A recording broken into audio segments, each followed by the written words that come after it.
When my husband said, "My ex is coming to Christmas dinner with us," I thought he was joking. But the way he looked at me, serious, almost defiant, made my stomach twist. "Her name's Lily," he said casually, pouring wine like it was any normal night. "She'll be alone for the holidays." I just thought, we could be kind. Kind? Kindness wasn't what I saw in his eyes. It was nostalgia, regret, maybe even love. That night, as snow fell outside our London home, I realized something terrifying. This wasn't about Christmas spirit. It was about a man who never truly let go of his past. And by the time dinner ended, he'd regret ever opening that door. My name is John. For 15 years, I thought I had the perfect marriage. My husband, Mark, was charming, ambitious, and had that confident smile that made people trust him instantly. We met in our late 20s. I was teaching English at a small school in Surrey, and he was a rising star in real estate. He swept me off my feet, not with expensive gifts, but with how certain he made me feel about our future. We built a beautiful home together. Not a mansion, but a cozy 2-story house with ivy climbing the walls and a small garden I adored. Our 2 children, Emma and Charlie, filled it with laughter. Every Sunday, we cooked together, played board games, and I genuinely believed we were happy. But over time, I started noticing small changes. Mark began coming home later than usual, his phone always glued to his hand. When I asked, he'd say, "Just work, love. The market's crazy right now." I wanted to believe him, and for a while, I did. After all, every marriage has its ups and downs. But deep down, something felt off. The first time I heard her name, Lily, it was at one of his office parties. Mark mentioned her in passing, saying she was an old friend who'd moved back to town. He said it so casually I didn't even blink. But as months passed, her name popped up more and more. In his stories, in his conversations, and once, even in a quiet whisper on the phone when he thought I was asleep. I told myself not to be paranoid. I trusted him. We'd built a life together, shared everything, and I refused to become the kind of wife who snoops through her husband's phone. But one night, while we were watching a Christmas movie, his phone buzzed on the table. The name Lily flashed on the screen, followed by the message that froze my heart. "Can't wait to see you this Christmas." Like old times? I remember how my chest tightened. My heart pounded so hard it drowned out the movie. I stared at that message until the screen went black again. When I finally confronted him, I tried to stay calm. I asked, "Mark, why is Lily texting you about Christmas?" He laughed, a nervous, hollow laugh, and said, "She's going through a rough patch. I told her she could join us for dinner." "She doesn't have anyone, Jean. You wouldn't understand. You wouldn't understand." Those words cut deeper than I expected. Because I did understand. I understood that I was being pushed aside, slowly, quietly, by a man who couldn't let go of his past. That night, I lay awake beside him, watching the ceiling as snowflakes drifted outside our window. I kept asking myself, when did love turn into this? The man I once trusted more than anyone was now bringing another woman into our home on the most intimate day of the year, Christmas. The next morning, I called my best friend Claire. We met at a small cafe in town. She could tell by my face something was wrong even before I said a word. When I told her what Mark had planned, her reaction was pure disbelief. "He invited his ex to Christmas dinner? John, that's not kindness. That's disrespect." I stirred my coffee in silence, feeling tears burn the corners of my eyes. Claire leaned forward and said something I'll never forget. "If he wants to play with fire, maybe it's time you let him burn." At first, I brushed it off. I wasn't the kind of woman who sought revenge. I was quiet, forgiving, maybe even too forgiving. But that night, as I cooked dinner alone, I caught a glimpse of myself in the kitchen window. My reflection looked tired, worn out, and almost unrecognizable. I realized something powerful in that moment. I had been shrinking myself to make Mark comfortable. I had been ignoring my instincts to protect his ego, and I was done. From that night on, something changed in me. I started observing him differently. Every gesture, every lie he thought he could hide. He began staying late again, saying he had property listings to check. But when I looked through his briefcase one morning, I found a small envelope with her name, Lily, written in his handwriting. Inside was a Christmas card. It read, "I can't wait to see you again. It'll be just like old times." My hands trembled as I put it back. I didn't cry. I didn't confront him. Instead, I began to plan quietly. I spent the next few days remembering every story he had told me about her. How she worked in finance. How she once helped him set up a few things when he started his business. The more I thought about it, the more I remembered little details about his money, the extra accounts, the sudden bonuses, the random overseas investments, things that never quite added up. It clicked. Lily wasn't just an old flame. She was part of his secrets.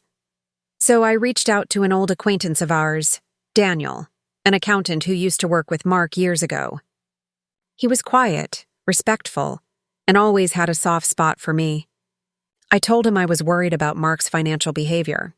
Daniel hesitated, but eventually agreed to take a discreet look. A week later, he called me back. What he told me made my blood run cold. Mark had been hiding money in offshore accounts, thousands of pounds, under fake business names. All of it behind my back. He wasn't just betraying me emotionally. He was betraying me financially. That night, I sat by the fireplace, watching the flames flicker and dance.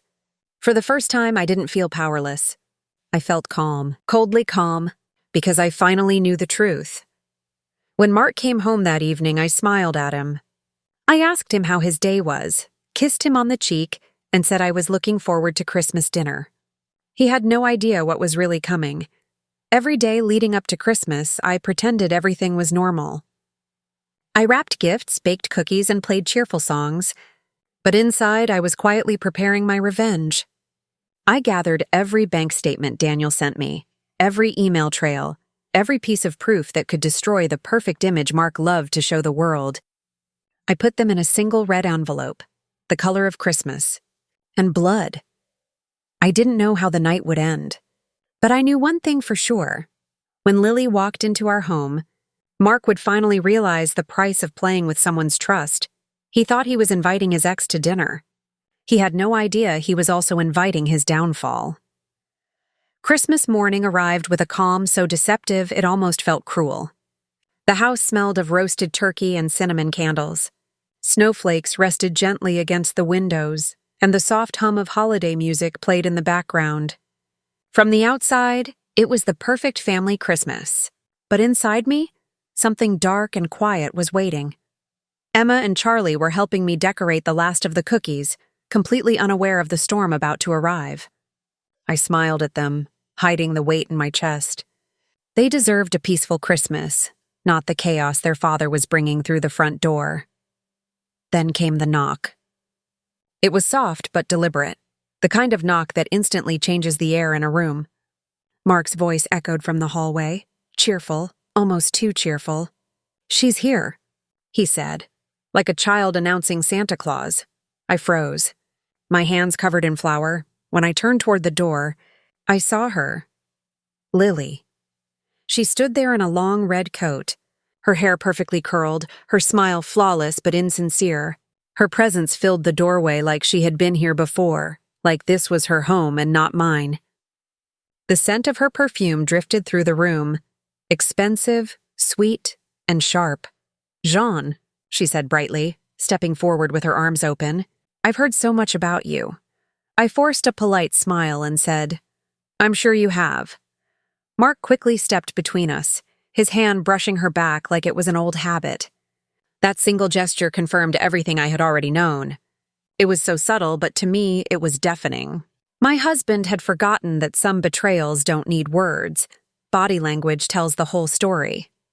She walked around the living room, admiring the decorations, complimenting the house, touching things she had no right to touch. She even paused to look at our family photos on the mantel, the one from our wedding day and another of Emma's school graduation. She tilted her head and said, "You have such a beautiful family. Mark, you must be proud." I could see the flicker of guilt on his face, but it disappeared as quickly as it came. He just nodded and said, "We've been lucky." I watched them as they sat together at the table. The way he poured her wine, the way she laughed too loudly at his old jokes, the way her hand occasionally brushed against his. It all burned into my memory. Every moment was another spark against my patience, but instead of showing anger, I smiled. I kept my voice calm, my movements graceful, my expression soft, because the calmer I appeared, the less he suspected. Inside, I was counting down the minutes until my plan would unfold. As the evening went on, Mark began to relax. He thought the worst was over. He thought I was too polite, too composed, too naive to notice the chemistry blooming right in front of me. He was wrong. I was noticing everything. Every lingering glance, every word, every touch that lasted too long. At one point, Lily leaned in and said, "You know, Jean, it's rare to see couples stay married this long these days. 15 years, wasn't it? You must be very patient." The way she said patient made it sound like an insult wrapped in sweetness. I smiled and replied, "Patience is a virtue, Lily, but sometimes it runs out at the right time." She didn't know what I meant, but she would soon. Mark tried to change the subject quickly, talking about his new business deals, pretending everything was normal. But every time he mentioned work, my eyes caught his, just long enough for him to sense that something was different. There was a quiet confidence in me he hadn't seen before. Maybe deep down, he knew the game was about to end. After dinner, Lily insisted on helping me in the kitchen. She followed me in, complimenting my cooking, trying to make conversation. I could feel her studying me, maybe wondering why I wasn't breaking down, why I wasn't showing jealousy or rage. I kept my tone polite, steady. "Mark tells me you used to work in real estate too," I said, pretending to make small talk. She smiled proudly. "Yes, I helped him with some investments back in the day. He was always so ambitious." That sentence confirmed everything. The accounts. The hidden money. The shared past that stretched deeper than I imagined. I handed her the serving tray and said quietly, "You must know him very well then." She looked at me curiously. "I suppose I do. Why do you ask?" I gave her a soft smile. "Oh, no reason. I just like to know who I'm dining with." She didn't know what to say. For the first time all evening, she looked slightly uneasy. When we returned to the table, I noticed Mark watching me carefully. There was something in his eyes, suspicion mixed with fear. He could sense something was coming, but he couldn't figure out what. I served dessert, poured the last round of wine, and sat opposite him. The air was thick now, not just from the scent of the candles, but from tension so heavy you could almost taste it. The children had gone upstairs to play. It was just the three of us now, the husband who thought he could deceive me, the woman who thought she could replace me, and the wife who was about to end both their illusions. As Mark raised his glass for a toast, I smiled gently. "To new beginnings," he said. "And to old memories," Lily added. They both laughed. But I didn't. I was too busy reaching into my bag and pulling out a small red envelope. The same one that had been sitting hidden for days, waiting for this exact moment. I placed it carefully in front of Lily and said, "Merry Christmas." She blinked, surprised, and gave me a curious smile. "Oh, Jean, you didn't have to get me anything," I replied. "Oh, I did. You'll find it." Enlightening. She looked confused but began opening it anyway, sliding out the neatly folded papers inside, the bank statements, the secret transfers, the offshore accounts. As her eyes scanned the words, the color drained from her face. The smile disappeared. And then, slowly, she turned toward Mark. "Mark," she whispered. "What is this?" Mark's hand trembled slightly as he reached for the papers, but I gently stopped him. "No, let her finish. It's her Christmas gift after all." The room went silent. Even the fire in the hearth seemed to dim.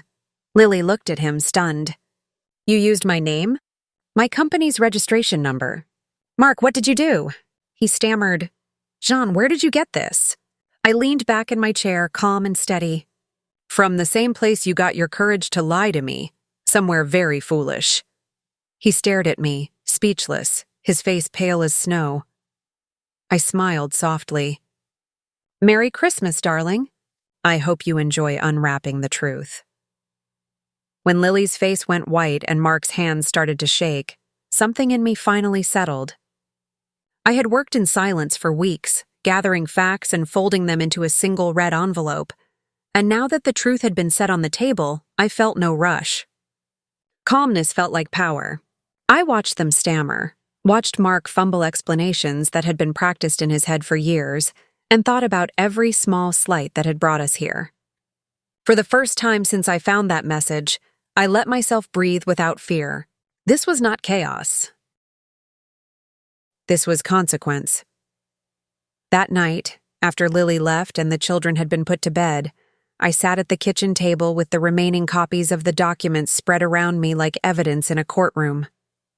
I called Daniel and asked him to come by. He arrived with his usual quiet demeanor and a folder containing even more details than I had expected. He had traced account numbers I didn't even know existed, found payments routed through companies with names that meant nothing to a family, but everything to auditors. As he explained, I listened without interruption, storing every number, every date, every falsified invoice. There was no vindictive glee inside me, only a grim, clear-headed determination to do what was right by my children and by myself. I decided very quickly that my plan would not be vindictive spectacle, but meticulous exposure. I did not want to humiliate Mark in front of our neighbors or involve the children in the gossip. I wanted accountability, not a public circus. So I arranged meetings with a solicitor and a trusted investigator. I told them exactly what I knew and what I wanted: a clean separation, legal protection for the kids, and the recovery of assets that had been hidden from our family. The solicitor warned me about the emotional toll and the legal battles ahead. But she also said something I will never forget. When you have proof, you do not beg for justice. You demand it. Over the next week, I moved like a woman rehearsing a speech she intended to win. I finalized the divorce documents and had them ready to serve at the right moment. I spoke to the school and arranged support for Emma and Charlie in case things got ugly. I contacted the bank to flag any suspicious activity. I arranged for a press lawyer on the off chance Mark tried to spin his way out with false stories. Each call and each signature tightened a safety net I had been building quietly while he sipped wine and smiled at his past. There is a strange freedom in being methodical with pain. Instead of yelling at him the night he came home, I asked a simple question that cut deeper than any accusation. I said, "When did we stop being honest with one another?" He tried to pivot to memories of better times, to the life we had built, but his words were brittle. I told him I was serving him with papers the following week unless he agreed to cooperate with the investigation. He laughed at first as if it were a joke. Then the laugh died, because the look in my eyes was not the look of a woman who bargains with liars. Mark tried to bargain privately, offering to divide things quietly, to keep the scandal contained. He said he would move out and we could talk about an arrangement. I listened politely and refused to be distracted. Offers are tempting because they feel like a shortcut out of pain, but I had learned the hard way that shortcuts let people evade responsibility. I told him I wanted truth and restitution, not smoothed over lies. That line stunned him because it removed his usual escape route of charm. At the same time, I made contact with people from Mark's business past. I reconnected with old clients, with people who had been quietly suspicious of his methods, but who never had proof. When I shared what I had with them, doors opened. People remembered contracts, receipts, and conversations that corroborated the paper trail Daniel had found. It was like building a mosaic. Every small tile of testimony made the picture of his deceit sharper. I refused to be petty in how I used that information. I limited exposure to only those who could help legally and ethically, and I insisted on confidentiality. This was not about revenge for revenge's sake. This was about rebuilding safety for my children and for myself. There were nights the plan felt like a heavy cloak I could not shrug off. There were moments I missed the version of Mark I fell in love with, that comfortable routine that whispered safety. But those were the same moments I reminded myself of why I had to continue. I wanted my children to know that betrayal was not acceptable and that they could rely on me to act with integrity. I wanted to walk through life again without the burden of secrets on my shoulders. So I kept moving forward. I kept the documents in a locked drawer, mailed copies to my solicitor, and made sure Daniel and the investigator were ready to act at a moment's notice. The tension in the house grew thick. Mark began to feel the walls closing in. He was quieter, more erratic. He started to destroy things in private, slamming drawers and taking late-night drives that left him exhausted in the mornings. I observed all of it without gloating. I kept the children shielded from the anxiety, answering their questions with measured reassurance. Emma asked if Daddy was okay, and I told her the truth without the alarm. He's going through something. We're here for him, but we will be okay. It was important to me that they learned the difference between compassion and complicity. On the morning I had decided would begin the end of his deception, I sat with a cup of tea and my solicitor beside me. The papers were ready. There was no dramatic confrontation planned. Instead, I asked for a meeting in the living room with the children at school and Mark at home. When he walked in, I placed the divorce papers on the table and handed him a list of demands: full cooperation with the investigation, disclosure of all financial records, and immediate steps to secure the children's future. I told him the truth would be shared with the authorities if he did not comply. His face crumpled in a way that had nothing to do with theatrics. It was a man finally seeing the consequences of his choices.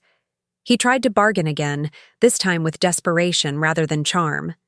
He promised to sign whatever I needed, to hand over accounts, to make restitution. I believed some of it because I wanted to believe a man could change the moment the truth was undeniable.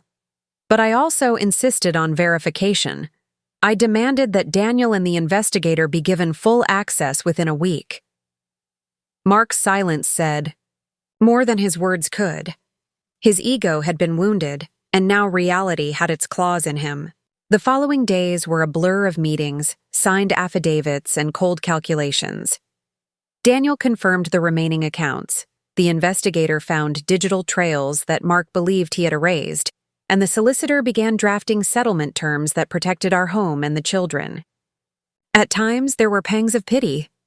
I thought of how easily a life can be built on small dishonesties that grow into something monstrous.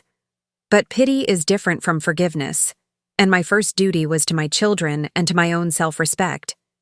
As the legal net tightened, Mark's options dwindled. He became guarded, sometimes pleading, sometimes angry, sometimes resigned. The man who had once chattered about success now huddled in the corner of our own kitchen like someone whose world had collapsed. I did not enjoy his downfall. I respected the justice of it. Watching him face the consequences was not pleasure for me. It was closure. I had given him every chance to do the right thing quietly. He had chosen otherwise. By the time the investigator presented a full report to our solicitor, I felt an unexpected sense of relief. This was the moment the hard work became a path forward. I arranged for a meeting with the bank representatives and handed over everything with my solicitor by my side. We initiated the freeze on suspicious accounts and filed formal fraud complaints. None of it was sensational. It was all practical and precise. That is what real accountability looks like. Not a dramatic reveal on social media, but a steady application of facts until the story could no longer be denied. In the quiet moments, after the filings, when paperwork replaced whispers and the children returned home from school as if nothing extraordinary had happened, I allowed myself a small, private smile. The plan had worked because it had been thoughtful and calm. I had not sought to ruin a man for pleasure. I had sought to reclaim what was mine and to keep my children safe. Revenge had been a word people expected, but what I had wanted was justice. The difference made all the difference. That morning, the air felt different, heavy, like it knew the day was carrying the weight of everything I had been through. For weeks, I had rehearsed this moment in my head, the moment when truth would no longer hide behind Mark's lies.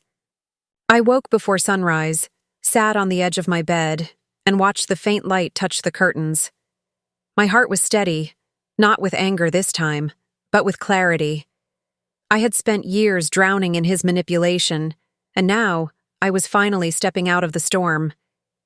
I put on a navy blue dress, simple, calm, and strong. It wasn't about appearance anymore. It was about walking into that courtroom as a woman who refused to be broken again. As I fastened the small silver necklace around my neck, the same one he once gave me for our anniversary, I looked at it differently. It no longer symbolized love. It was now a reminder of the chains I had broken. When I arrived at the courthouse, the world outside felt distant. The murmuring of strangers, the clicking of cameras, the faint smell of rain on the pavement. Mark stood at the entrance with his lawyer, trying to appear confident, but his eyes betrayed him. They looked hollow, restless. For a man who always prided himself on control, he looked anything but in control that morning. And Lily, standing a few steps away, was pale, her hands twisting together nervously. She didn't meet my eyes. And that was enough. Guilt had already started its quiet punishment. I walked past them, calm, my heels clicking against the marble floor. Every step felt like reclaiming a piece of myself he had tried to erase. When the hearing began, the silence inside the courtroom felt deafening. I sat across from him, and for the first time in years, I didn't feel small. I didn't feel like the woman who used to wait for him to come home, hoping for truth. I was the woman who had uncovered it all, and now it was his turn to listen. My lawyer began speaking first, presenting the documents I had gathered. Each one was a piece of the puzzle: the secret transfers, the hidden business accounts, the payments made to Lily disguised as consulting fees. I watched as the color drained from Mark's face. He tried to interrupt, whispering to his lawyer, but there was nowhere left to hide. The evidence was too clean, too undeniable. When my turn came to speak, I stood up slowly. My hands weren't shaking anymore. For years, I began, I thought silence meant peace. I thought keeping the family together meant pretending everything was fine. But all silence did was protect the liar. My voice echoed across the room. Mark looked up briefly, and for a moment I saw fear, not of the court, but of the truth itself. "I'm not here to humiliate anyone," I continued softly. "I'm here because I lost myself in his lies, and today I'm taking myself back." The judge listened carefully. Mark's lawyer tried to twist the story, blaming misunderstandings and emotional distress, but the documents spoke louder than any excuse. The truth doesn't need noise. It stands on its own. When the judge announced the verdict, time seemed to stop. The court ruled in my favor. Mark's fraudulent accounts were to be seized and investigated. Full custody of our children was granted to me. The house, which he had tried to put under his company's name, was returned legally to mine. Every piece of deceit he built came crashing down, one sentence at a time. I stood still, holding back tears. Not because I was happy, but because it was finally over. Mark slumped in his chair, speechless. His lawyer gathered the files quickly, avoiding eye contact. Lily was already crying silently in the back row. I turned to look at her, just once. There was no hate left in me, only emptiness. I had given enough of myself to hate. "You did this to yourself," I whispered under my breath, before walking out of that room. Outside, the wind was cold. The reporters were waiting, flashes bursting in my face, but I said nothing. I didn't need to. The silence around me now wasn't painful. It was peaceful. For the first time in years, my silence meant power. That night, I sat by the fireplace, a cup of tea in my hands, watching the flames dance. The children were asleep upstairs, safe and unaware of the storm that had finally passed. I thought about every insult, every manipulation, every night I cried quietly so they wouldn't hear. All of it had led to this, not revenge in the way people imagine, but redemption. The truth had done what revenge never could. It had set me free. A few days later, I received a letter. The handwriting was unmistakable. Marks. I held it for a while before opening it. Inside, a short note. Gian, I've lost everything. I see that now. You were always stronger than I believed. I don't expect forgiveness, but I hope one day you'll find peace. For a moment, I felt a strange sadness.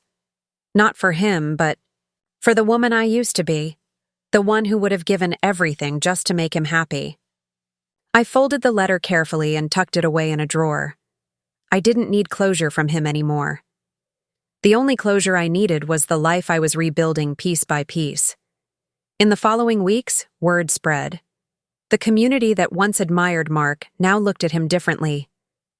His reputation was gone, his business partners distanced themselves, and the people who once envied us avoided our street.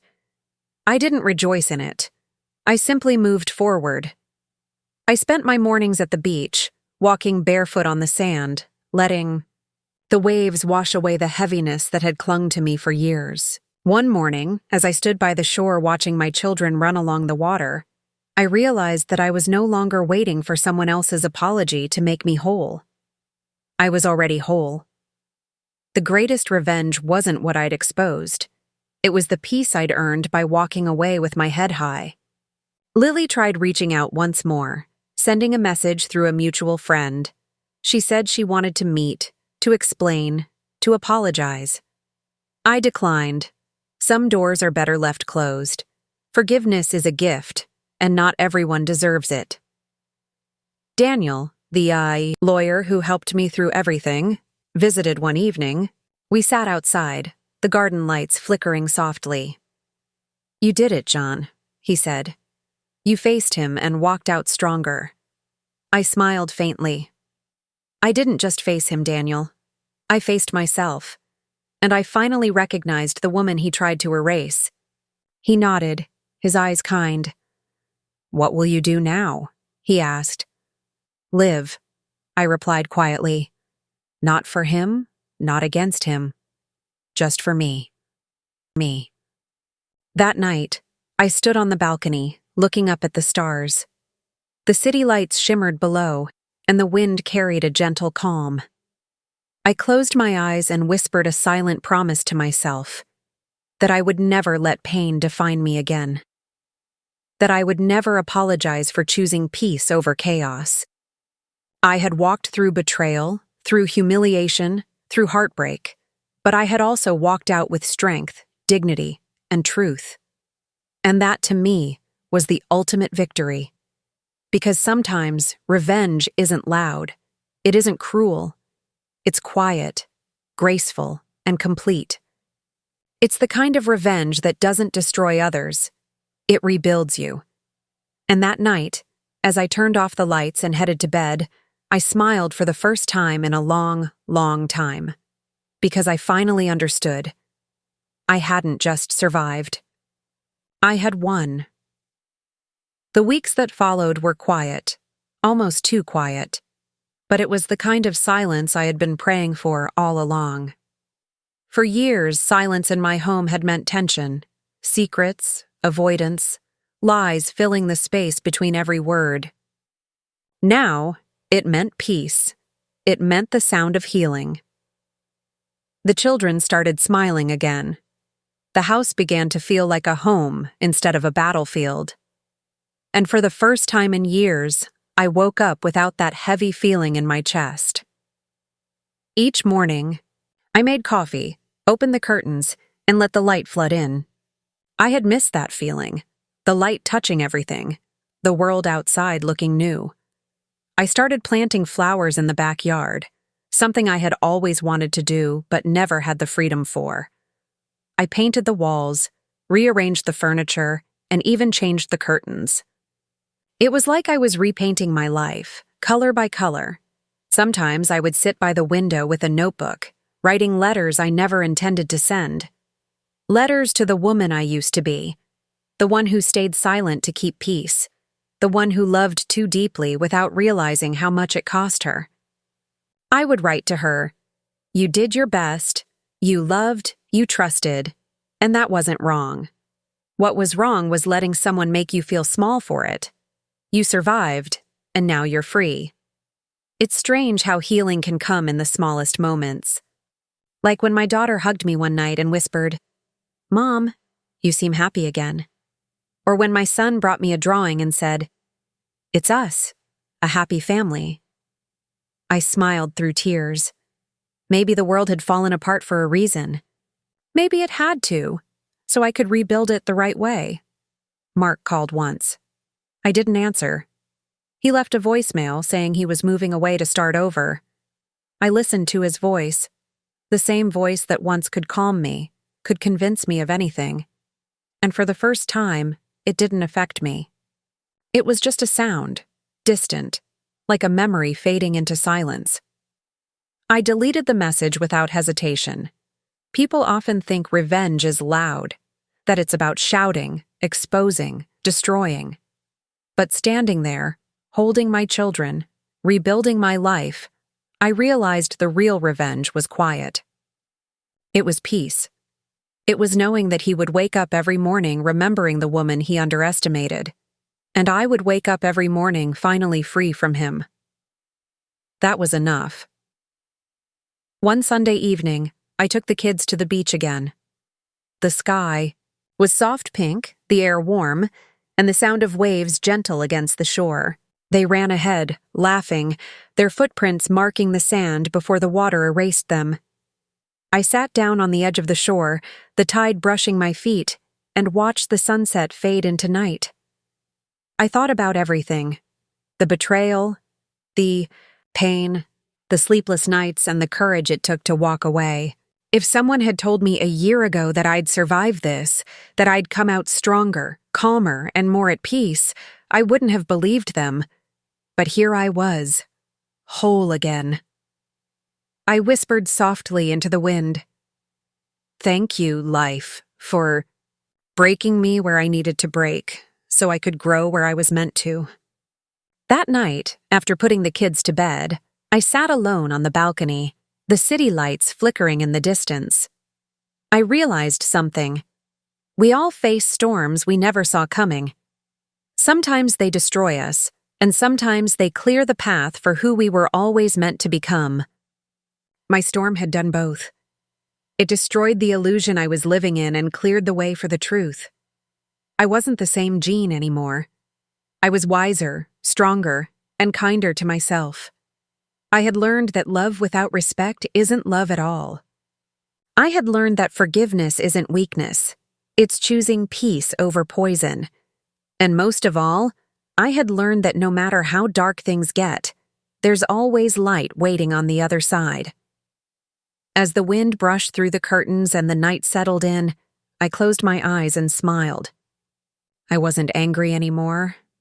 I wasn't broken. I was just me, finally me. And that was enough. And if you're listening to this, if you've ever been betrayed, hurt, or made to feel small, I want you to remember something. Your peace is the greatest revenge you can ever give. You don't need to destroy anyone. You just need to rise, quietly, steadily, and beautifully, because one day they'll look back and realize what they lost, and you'll already be too far ahead, living the life they said you couldn't have. So this is my story, a story of betrayal, of heartbreak, and of freedom. A story that taught me that endings aren't always bad. Sometimes they're just the beginning of who we were meant to become.